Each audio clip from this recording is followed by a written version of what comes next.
What's up, guys? Welcome back to another episode of Garage Talk. I just bought myself a super cool tool that I've been wanting for a really long time. So I'm going to show you guys what it is. In this series, we discuss all the things that have to do with supporting your passion for cars. We explore tools, tips, and techniques that will help you be successful in your own garage.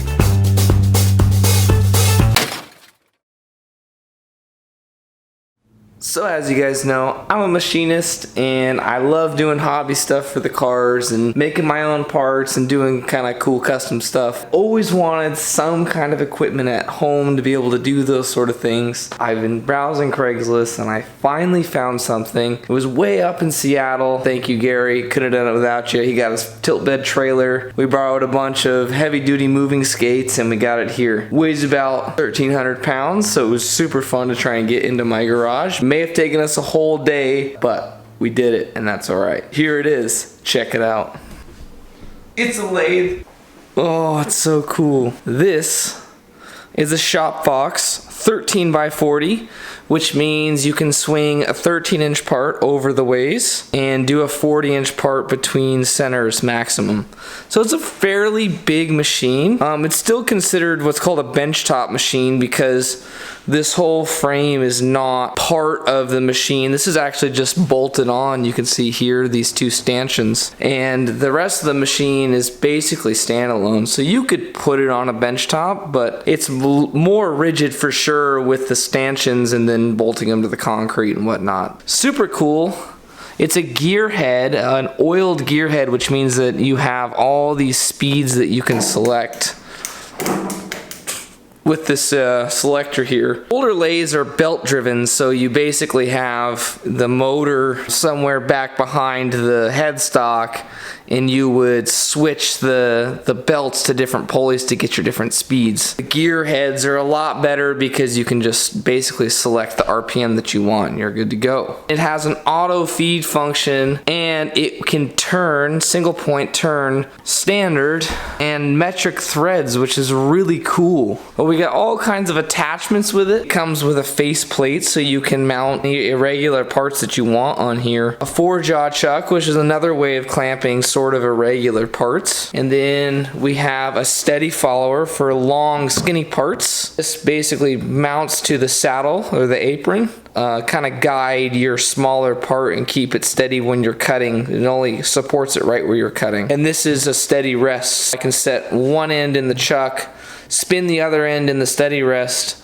and then I can do what I need to do on the other end of the part, say way down here on the ways. It comes with a live center, which is a center that spins. So I definitely have some work to do to get this thing up and running and get it to a point where I can actually use it. It's really dirty and needs to be cleaned badly. It's covered in a rust inhibitor and it's just got like dead bugs and all kinds of nastiness, so it needs to be cleaned up really bad. The other thing is I need to replace the oil in the headstock and the apron gearbox because that's the sight glass right there and it looks pretty dark. And the other thing I need to do is oil all the oiler points and adjust all the gibs because I know for sure the saddle is pretty loose and I can feel some play in the compound here, so we're gonna go ahead and do that.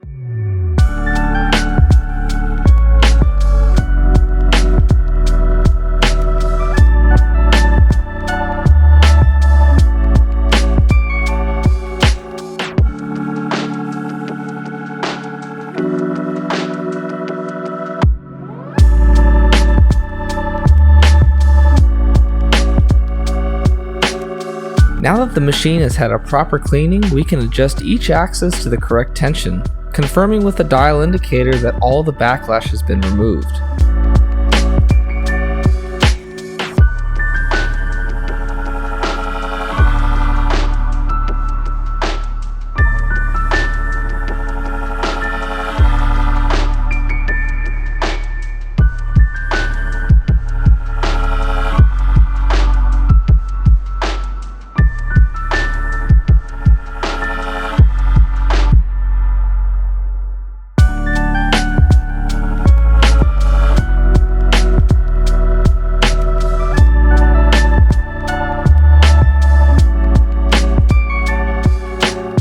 After draining the old sludgy oil, we can refill our apron and headstock to the correct levels with the fresh SAE non-detergent oil as listed in the owner's manual.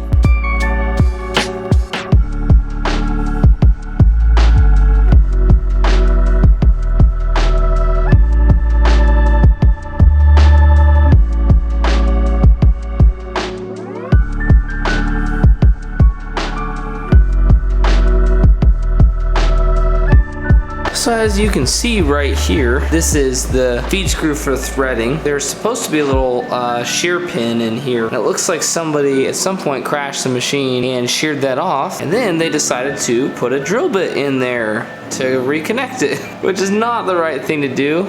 So I'm gonna have to get a new shear pin for that later. But right now, with this thing hanging out, it's a total safety hazard for snagging your clothing, because you definitely don't want to get wrapped up in the lead screw when this thing's turning, because it turns pretty quick. So I'm actually just gonna go ahead and zip that off, and I will fix it later. So I've made it to the wiring portion of our lathe install here, and this is the disconnect box off of the back of the lathe. Now, I am not a home electrician by any means. I'm trying to keep this to code and as kosher as possible. A full load amps that only pulls 15 amps, right?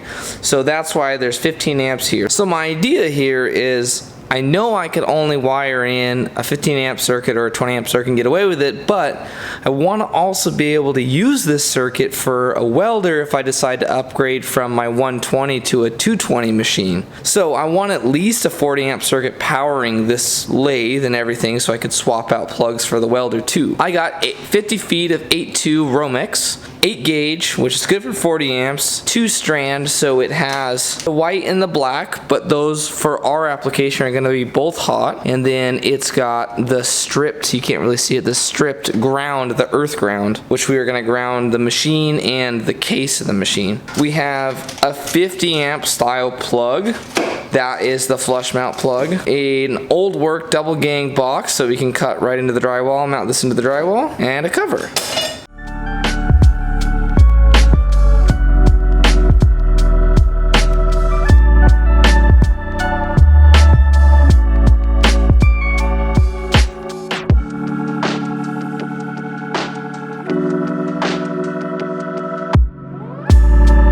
Using the gang box as a guide, you can trace the perfect size hole to be cut in the drywall. By measuring from an adjacent wall, we can get a reference for where the hole needs to be drilled in the header to drop the Romex down between the correct studs.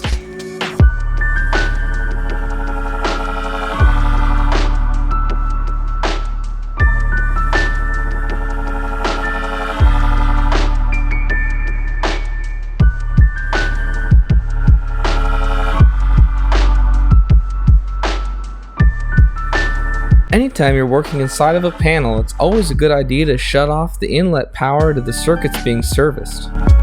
First, we need to swap out 2 existing 15 amp breakers for a special 4-pole breaker that allows us to add another 40 amp circuit.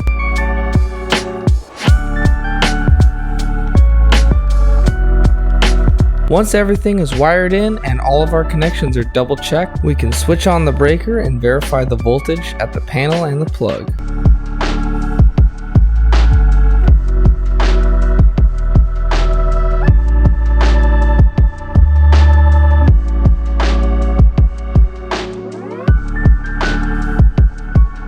With the machine up and running, I grabbed the first round part I could find so we can finally test her out.